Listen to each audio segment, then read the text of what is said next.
قال الله عز وجل على لسان إبراهيم الذي هو يطعمني ويسقين وإذا مرضت فهو يشفين۔ اللہ وہ ہے جو مجھے کھلاتا پلاتا ہے، اور اللہ وہ ہے جب میں بیمار ہو جاؤں تو مجھے شفا دیتا ہے۔ اللہ وہ ہے الذی هو یمیتنی، جو مجھے موت دے گا، اور وہی مجھے زندہ کرتا بھی ہے اور کرے گا بھی۔ اللہ تبارک و تعالی تمام قسم کے کنٹرول، تمام قسم کے اختیارات کا مالک ہے۔ ہر چیز اس کے کنٹرول میں ہے، وائرسز ہوں، بیماریاں ہوں، صرف انسان اور جن ہیں جن کو اس نے کچھ اختیارات دیے ہیں کہ آپ بھی اپنی مرضی چلا لو بھائی، ورنہ ساری کائنات اس کے سامنے مجبور ہے۔ آسمان اس کے حکم پر قائم ہے۔ ان اللہ یمسک السماوات والارض ان تزولا، زمین اس کے حکم پر قائم ہے۔ اگر وہ اس کی نگرانی چھوڑ دے تو یہ تباہ ہو جائیں۔ جب زمین آسمان تباہ ہو جائیں گے تو کون بچے گا؟ تو اللہ تبارک و تعالی لوگوں کو آزماتا ہے، تکلیف دے کر، دوست دشمن کھرے کھوٹے الگ کرنے کے لیے، اور اس آزمائش میں کوئی پریشانی کی بات نہیں ہوتی، کوئی پریشانی کی بات نہیں ہوتی۔ یہ بیماریاں یہ تو چلتی ہیں تجھے اونچا اڑانے کے لیے۔ اس جہان میں تو کسی نے رہنا نہیں، جانا تو سب نے ہے، بات تو ہے کہ کس شان سے جاتا ہے، کس شان سے جاتا ہے۔ اگر مارکا ہو، موت نظر آئے مگر پھر موت میں گھس جائے، آگے بڑھتا چلا جائے، بھاگے نہیں، فرار اختیار نہیں کرے، اب مارا جائے تو شہید کہلاتا ہے۔ اسی طرح وبا ہو، لوگ مرتے نظر آئیں، جزا فضا نہیں کرے، بھاگے نہیں، صبر کرے، اللہ تعالیٰ اس کو بھی شہید قرار دیتا ہے۔ وہ اختیاری ہے، یہ اجباری ہے۔ اس میں بھاگ سکتا تھا، اور یہ جو وبا ہمارے ساتھ ہے اس میں بھاگ کر کہاں جاؤ گے؟ وبا سے وبا کی طرف، کوئی ایسی جگہ نہیں جہاں نہ ہو، اس لیے یہ اجباری ہے۔ تو عزیز بھائیو، یہ وبا ہو یا کوئی اور وبا ہو یا ویسے کوئی بیماری ہو، اس بیمار کی تیمارداری کرنا اللہ تعالیٰ کی طرف سے فرض۔ حق المسلم علی المسلم ست، مسلمان کے مسلمان پر حقوق 6 ہیں۔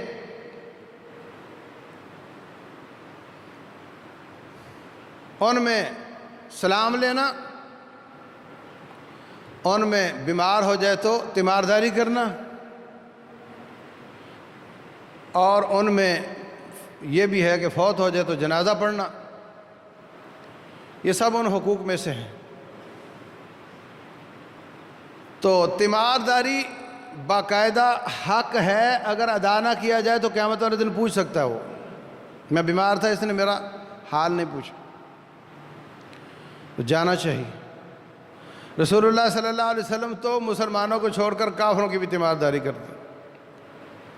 صحیح بخاری میں ہے، یہودی کے بیٹے کی تیمارداری کے لیے گئے، کہا کیف تجدک، کیا حال ہے تیرا؟ حال احوال پوچھ کر فرمایا قل لا الہ الا اللہ، لا الہ الا اللہ پڑھ لے۔ باپ کی طرف دیکھا، باپ نے بھی منع نہیں کیا، بلکہ کہا مان لو۔ کلمہ پڑھا، کلمہ پڑھتے ہی اس کی روح پرواز کر گئی۔ فرمایا اللہ تیرا شکر ہے، تو نے میرے ذریعے اس کو جہنم سے بچا لیا۔ حضرت سعد بن ابی وقاص رضی اللہ تعالیٰ عنہ بیمار ہو گئے، کہنے لگے جی مایوسی سی ہے، اور میری ایک ہی بیٹی ہے اور کوئی اولاد نہیں، تو کیا میں سارا مال اللہ واسطے کر دوں؟ آپ نے فرمایا اللہ تبارک و تعالیٰ تیرے ذریعے بڑی قوموں کو فائدہ دے گا اور دوسرے دشمن قوموں کو نقصان دے گا۔ امید دلائی۔ تو تیمارداری کرنا یہ اللہ تعالیٰ کی طرف سے حکم بھی ہے اور باعث فضیلت بھی ہے۔ رسول اللہ صلی اللہ علیہ وسلم فرماتے ہیں جو شخص کسی کی تیمارداری کے لیے جاتا ہے، صبح جائے تو شام تک، شام جائے تو صبح تک 70,000 فرشتہ اس کے لیے دعائیں کرتا رہتا ہے۔ ہم تو مولوی صاحب سے کہتے جی دعا کر دو تو بڑی غنیمت ہے، وہ ہماری بات مان جائے۔ 70,000 فرشتہ، مقرب فرشتہ جس کی اللہ بات دعا سنتا ہے، مانتا ہے، وہ تیرے لیے دعائیں کرتا رہتا ہے۔ 12 گھنٹے ڈیوٹی دیتا ہے تیرے لیے 70,000 فرشتہ، کیونکہ تو نے ایک مریض کا حال پوچھ لیا۔ اور رسول اللہ صلی اللہ علیہ وسلم فرماتے ہیں جب تک وہ مریض کے پاس ہے اس وقت تک وہ یوں سمجھو جیسے جنت میں ہے۔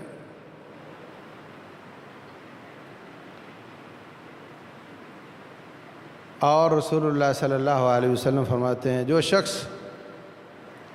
بیمار کی تیمارداری کے لیے جاتا ہے، اللہ کے حکم سے اعلان ہوتا ہے طبتا و طاب ممشاکا و تبوأت منزلا فی الجنہ، تو بھی بہت اچھا، تیرا وہ راستہ بھی بہت اچھا جس پہ تو چل کر آیا ہے، اور تیرے اس عمل کی وجہ سے تیرا گھر جنت میں بن گیا ہے۔ رسول اللہ صلی اللہ علیہ وسلم فرماتے ہیں جنت مٹی بھی بڑی اچھی ہے، طیبۃ التربہ وعذبۃ الماء، پانی بھی بڑا میٹھا ہے، لیکن اس میں محل بھی آپ نے خود بنانے ہیں اور درخت بھی خود لگانے ہیں اپنے نیک اعمال میں سے، اور یہ ان نیک اعمال میں سے ہے جس کے ساتھ آپ کا جنت میں گھر بنتا ہے۔ تو ہمیں جانا چاہیے۔ اس سے زیادہ تیمارداری کی اہمیت ہم کیا سمجھیں کہ اللہ تبارک و تعالی مومن بندے کی تیمارداری کو اپنی ذات کی تیمارداری قرار دیتا ہے۔ اللہ قیامت والے دن پوچھے گا، لفظ پر غور کرو، پوچھے گا۔ ایک یہ ہے کہ تو نے مسلمان کا حق ادا نہیں کیا، مسلمان تو اس سے پوچھے گا۔ ایک ہے کہ مسلمان کی وجہ سے تیرا رب تجھ سے پوچھے گا، فرق۔ اللہ فرمائے گا میرے بندے میں بیمار تھا، تو نے میرا حال نہیں پوچھا۔ وہ کہے گا یا اللہ تو رب العالمین ہے، بیمار کیسے ہوا؟ کہا تیرے محلے میں تیرے جاننے والا ایک شخص بیمار تھا، اگر تو اس کا حال احوال پوچھتا لوجدتنی عندہ، تو میں بھی وہیں تھا۔ اللہ اکبر۔ بیمار آدمی بیمار ہو گیا، بستر پر ہے، لوگ اس کو چھوڑ جاتے ہیں۔ پہلے وہ لوگوں کو ملتا تھا، اب نہیں مل سک رہا، لوگ اس کے پاس آئیں، اس سے اس کی صحت بحال ہوتی ہے، اس کے حوصلے بلند ہوتے ہیں، اس کو امید وابستہ ہو جاتی ہے۔ تو پہلی بات تو یہ کہ مریض کی عیادت کرنی چاہیے۔ رسول اللہ صلی اللہ علیہ وسلم فرماتے ہیں فک العانی وعود المریض، غلاموں کو آزاد کیا کرو اور مریضوں کا جا کر حال پوچھا کرو۔ تو ہمیں جانا چاہیے۔ اب مسئلہ یہ کہ وہ تو جانے نہیں دے رہے۔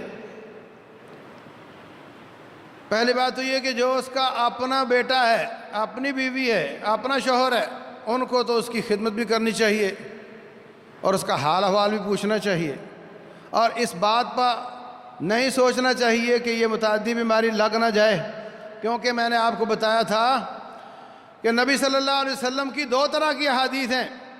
ایک یہ کہ کوئی متعدی نہیں ہوتی، ایک یہ کہ جذام والے مریض کو دیکھو تو ایسے بھاگو جیسے شیر کو دیکھ کر بھاگتے ہو۔ پہلی حدیث پر عمل تب ہوگا جب آپ کو اس کے ساتھ تعاون کرنا لازمی ہے، وہ آپ کا باپ ہے، اس کا حق ہے، تو اس حدیث پر عمل کرو کہ کوئی متعدی نہیں ہوتی، میں اپنے احتیاطات پوری کروں گا اور اپنے باپ کی خدمت کروں گا، اور میرا عقیدہ ہے کہ اللہ کی اجازت کے بغیر کوئی وائرس نہیں لگتا۔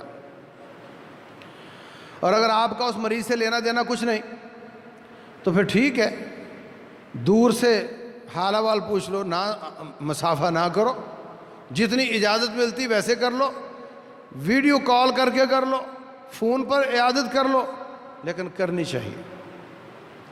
اور سارے وائرس کے مریض تو نہیں ہوتے، ایسے بھی ہیں جن کو جا کر آپ مل سکتے ہیں، جا کر ملنا چاہیے۔ اور پھر جا کر کیا کہنا ہے اس کو؟ رسول اللہ صلی اللہ علیہ وسلم جا کر فرماتے لا باس طہور انشاءاللہ، کوئی پریشانی کی بات نہیں، یہ بیماری تیرے گناہوں کا کفارہ بنے گی، تیرے لیے طہارت کا سبب بنے گی۔ جسم کی بھی طہارت کا سبب بنتی ہے، جسم میں بھی کئی بیماریاں ایک بیماری سے رفع ہو جاتی ہیں، اللہ کئی بڑی بیماریوں سے بچاتا ہے چھوٹی بیماری کے ساتھ۔ تو یہ تیرے جسم کی بھی طہارت ہے، تیری روح کی بھی طہارت ہے، انسان کے گناہ کم بلکہ ختم، اور اس کی نیکیاں بہت زیادہ ہو جاتی ہیں، اور یہ تیرے جنت میں درجات کی بلندی کا بھی سبب ہے۔ اس لیے لا باس طہور انشاءاللہ، یہ بیماری تیرے لیے خیر لے کر آئے گی، تیرے لیے شر لے کر نہیں آئے گی۔ اللہ کا شکر کرو کہ ہم مومن ہیں، ایمان والے کا کوئی آپشن برا نہیں ہوتا۔ رسول اللہ صلی اللہ علیہ وسلم فرماتے ہیں عجبا لامر المومن، مومن کے معاملے پر بڑی تعجب ہوتا ہے، ہنسی آتی ہے۔ اگر اس کو کوئی اچھائی ملے تو شکر کرے تو بھی اس کے لیے اچھا ہوتا ہے، اگر اس کو پریشانی آئے صبر کرے تو بھی اس کے لیے اچھا ہوتا ہے۔ بوڑھا ہے، بیمار ہے، پیشاب کرنے نہیں جا سکتا، حالت خراب ہے، لیکن یہ لمحات اس کے زندگی کے قیمتی ترین لمحات ہیں۔ وہ بوجھ نہ سمجھے اپنے آپ کو، اس کے بچے اس کو بوجھ نہ سمجھیں، یہ لمحات قیمتی ترین ہیں۔ اس لیے کہ رسول اللہ صلی اللہ علیہ وسلم فرماتے ہیں، فرمایا انسان کو بیماری لگتی ہے، تھوڑی لمبی ہو جاتی ہے، یہاں تک کہ وہ دنیا میں چل رہا ہے جیسے آج پیدا ہوا، اس پر کوئی گناہ باقی نہیں رہ جاتا۔ یہ اللہ تبارک و تعالیٰ اس کو اپنے پاس بلانے سے پہلے پاک کر رہا ہے۔ عائشہ صدیقہ رضی اللہ تعالیٰ عنہ فرماتی ہیں شدت کی بیماری وفات کے وقت میں اس کو برا سمجھا کرتی تھی کہ شاید یہ رب کی ناراضگی کا ایک حصہ ہے، لیکن جب میں نے نبی صلی اللہ علیہ وسلم کی تکلیف کو دیکھا ہے تو اس کے بعد میرا ذہن بدل گیا ہے۔ اللہ تبارک و تعالیٰ لوگوں کو آزماتا ہے، موت کے وقت بھی آزماتا ہے۔ یہ قیمتی ترین لمحات ہیں۔ رسول اللہ صلی اللہ علیہ وسلم فرماتے ہیں مریض کو بتاؤ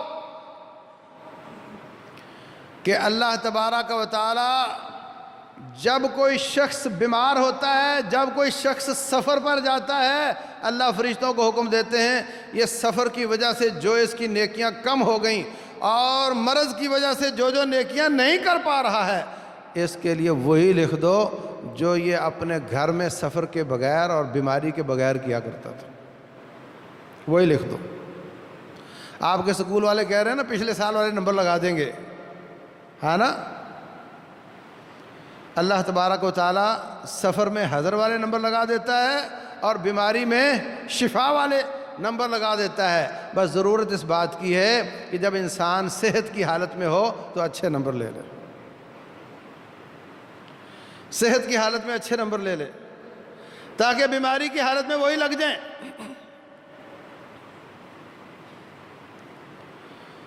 اور رسول اللہ صلی اللہ علیہ وسلم فرماتے ہیں انسان کے لیے بسا اوقات اللہ نے اعلیٰ مقام لکھا ہوتا ہے اور وہ اپنی نیکیوں میں سست ہوتا ہے، اللہ اس کو تکلیف دے کر آزما کر صبر کی توفیق دے کر ایک دم اٹھا کر کے اس اعلیٰ مقام پر رکھ دیتا ہے، کیونکہ صبر کا اجر بغیر حساب کے، انما یوفی الصابرون اجرہم بغیر حساب۔ اس لیے بیماری بری نہیں، اور بیماری میں جب انسان موت کے قریب ہوتا ہے تو زیادہ رب کو یاد کرتا ہے۔ اب صحت میں رب سے غافل تھا، اب رب کو زیادہ یاد کر رہے تو اچھے دن ہوئے نا. صحت میں مصروف تھا، اب یہ فارغ ہے، زیادہ رب کو یاد کرتا ہے، اچھے دن ہوئے نا. نیکیوں سے بھرپور دن، گناہوں سے معافی کے بھرپور دن ہوتے ہیں. اللہ اکبر. تو اس لیے مومن کی کوئی کیفیت بھی بری نہیں ہے، اس کے لیے بری نہیں. تو مریض کو تسلی دو. اگر وہ کہے نہیں میری اس بیماری سب سے زیادہ پریشان کون ہے، اس کو کہو تجھ سے زیادہ فلاں بیمار ہے، تجھ سے زیادہ فلاں بیمار ہے. اگر تیرے جتنی بیماری بھی ہوئی اس کو تو اس کے سنبھالنے والے نہیں ہیں، تیرا سنبھالنے والا ہے. اس کے پاس علاج کے پیسے نہیں، تیرے پاس علاج کے پیسے ہیں، تو پھر بھی ان سے اچھا ہے. اگر کہے نہیں جی میرے پاس تو واقعتاً میرے پاس بھی پیسے نہیں ہیں، میرا بھی کوئی سنبھالنے والا نہیں، میری کیفیت سب سے بری ہے، تو پھر اس کو کہو کہ کتنے لوگوں کی آزمائش دین میں ہے اور تیری آزمائش دنیا میں ہے. ان کی آزمائش سے ان کا دین کم ہو رہا ہے، تیری آزمائش سے تیری دنیا کم ہو رہی ہے، تیرا دین اچھا ہو رہا ہے.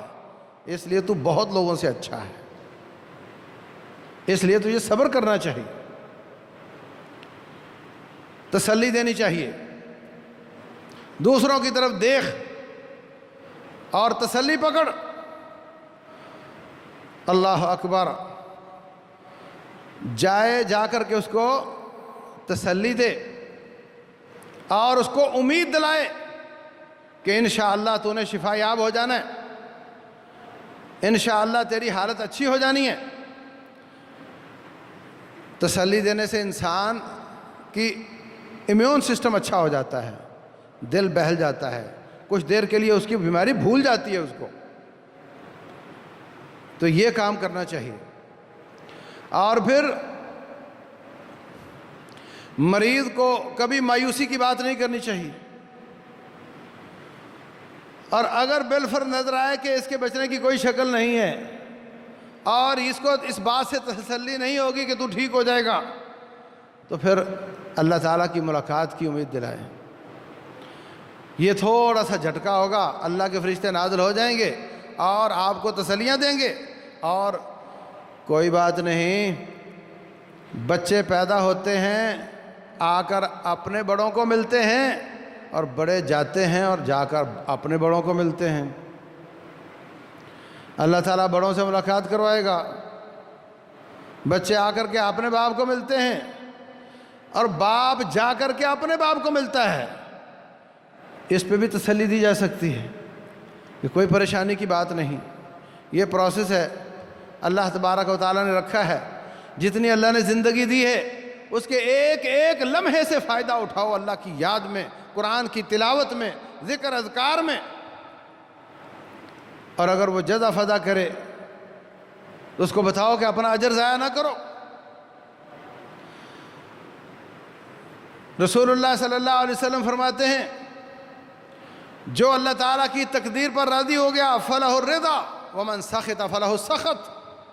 جو اللہ کے لکھے پہ راضی ہوا اللہ اس پر راضی ہوا، اور جو اللہ کے لکھے پہ ناراض ہوا اللہ اس پر ناراض ہوا. اور رہنا تو پھر اسی حالت میں جس میں اللہ رکھے. اور اس کو نصیحت کرے کہ تو وصیت کر جا، تو وصیت لکھ دے. کتنے ایسے مسائل ہیں ہمارے پاس، کیس آتے ہیں کہ جناب بچوں کا جھگڑا ہے، باپ فوت ہو گیا، وہ کہتا ہے مجھے باپ نے یوں کہا تھا، وہ کہتا ہے مجھے باپ نے یوں کہا تھا. یہ سب مسائل کیوں ہیں کہ وصیت لکھی نہیں جاتی. وصیت لکھ دینی چاہیے. لکھی ہوئی وصیت، اور اس میں 1/3 سے زیادہ صدقہ نہیں کر سکتا. اگر آپ کے پاس 30 لاکھ روپیہ ہے اور وہ وصیت لکھتا ہے تو 1/3 یعنی 10 لاکھ سے زیادہ وصیت نہیں لکھ سکتا. اور وارث کو وصیت نہیں لکھی جا سکتی کہ میرے 4 بچے ہیں ایک کے لیے اتنا، غلط ہے. اگر ایک کو دینا ہے تو سب کو دینا ہے. لیکن جو بچے، جو پوتے جن کا باپ فوت ہو چکا ہے یا کوئی اور رشتہ دار جو وارث نہیں بنتا، اس کے لیے آپ وصیت لکھ سکتے ہیں. اللہ واسطے کے لیے وصیت لکھ سکتے ہیں، مسجد مدرسے کے لیے لکھ سکتے ہیں. اور یاد رکھو اگر کسی بچے نے آپ کی ذات کی خدمت کی ہے یا آپ کے کاروبار کی خدمت کی ہے، اس کے لیے آپ لکھ سکتے ہیں اور وہ مزدوری کے طور پر ہوگی۔ میرے اس بچے نے اتنے سال میرے ساتھ کام کیا، اس کو اتنے لاکھ دے دو۔ میرے بچے نے آخری دنوں میں میری خدمت بہت کی ہے، اس کے حق خدمت کے حساب سے آپ اس کو تھوڑا بہت لکھ سکتے ہیں، ورنہ اولاد کو برابر رکھنا فرض ہے۔ بیویاں ایک سے زیادہ ہوں، ان کو برابر رکھنا فرض ہے، تو وصیت لکھنے کی آپ تلقین کر سکتے ہیں۔ اور پھر اس کو اللہ تبارک و تعالیٰ کے واجبات کی تلقین کریں، اس کے تیمارداروں کو، اس کے بچوں کو کہیں کہ ان کو نماز پڑھاؤ۔ یاد رکھو، جب تک ہوش قائم ہے اس وقت تک آپ نماز نہیں چھوڑ سکتے۔ جتنے بھی بیمار ہوں، پیشاب کا بیگ لگا ہوا ہے، پیمپر لگا ہوا ہے، اللہ سب کو محفوظ رکھے، نماز معاف نہیں ہے جب تک آپ کے ہوش قائم ہے۔ آپ وضو نہیں کر سکتے، تیمم کر لو، قبلہ رخ نہیں ہو سکتے، نہ ہو، کھڑے نہیں ہو سکتے، لیٹ کر پڑھ لو، اشارے کے ساتھ پڑھ لو، یہ سب سہولتیں اللہ نے تب دی ہیں کہ نماز معاف نہیں ہے۔ تو اس کے وارثوں کو آپ بیماری کی دعا، بیماری کا علاج، اس کی دوا، اس کی تلقین کر سکتے ہیں۔ اگر وہ دوائی نہیں لے رہے، لینی چاہیے۔ تداووا یا عباد اللہ، اللہ کے بندو دوائی لے لیا کرو، یہ توکل کے خلاف نہیں ہے۔ اور بہترین علاج 3-4 قسم کے ہوتے ہیں۔ ایک تو آپ سیدھا جاؤ ڈاکٹر سے دوائی لکھوا لو اور کھا لو،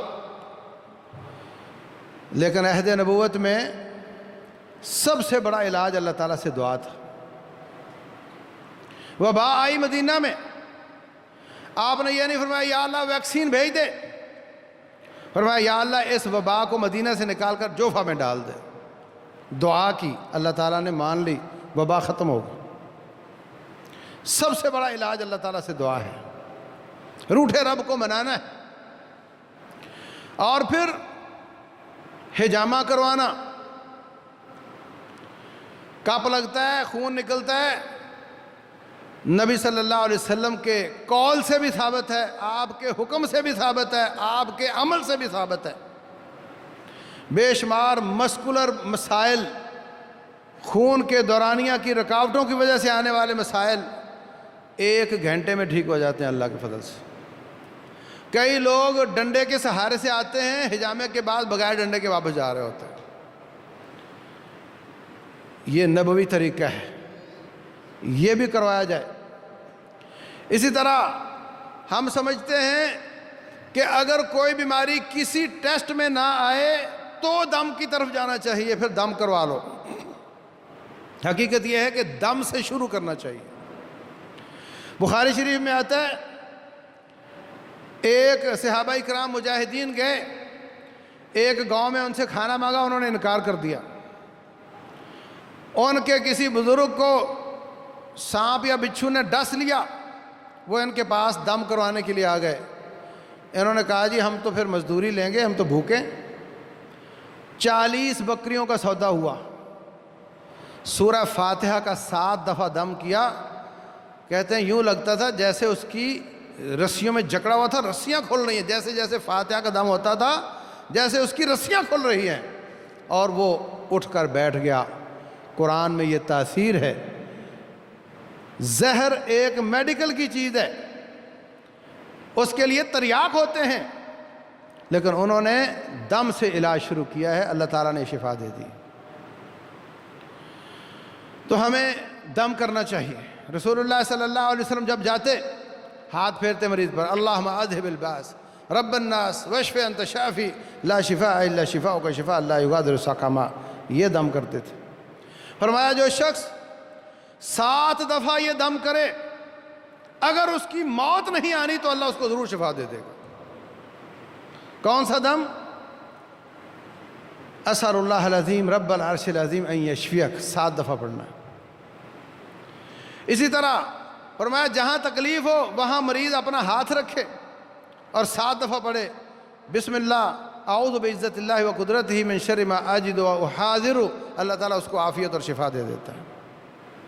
آخری 3 کل، فاتحہ، البقرہ کی آخری 2 آیتیں، آیت الکرسی، یہ سب دم ہیں، ان سے اللہ تبارک و تعالیٰ عافیت اور شفا دیتا ہے۔ تو آپ مریض کے پاس جائیں، اس کو دم کر بھی دیں اور ان کو تلقین بھی کر دیں، اور بڑا آسان طریقہ ہے، خود ہی ایک بار دم کر لو، اس کو موبائل میں ریکارڈ کر لو اور اس کو اس کے تکیے کے پاس رکھ دو، آٹو ریپیٹ پر چلتا رہے، ہر وقت سنتا رہے، بہترین دم ہو جاتا ہے۔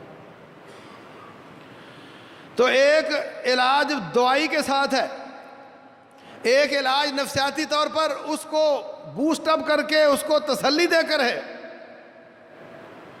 اور ایک علاج اس کو دم کر کے ہے، اور ایک علاج صدقے کے ساتھ ہوتا ہے۔ رسول اللہ صلی اللہ علیہ وسلم فرماتے ہیں داؤوا مرضاکم بالصدقہ، اپنے بیماروں کا علاج صدقے کے ساتھ کرو،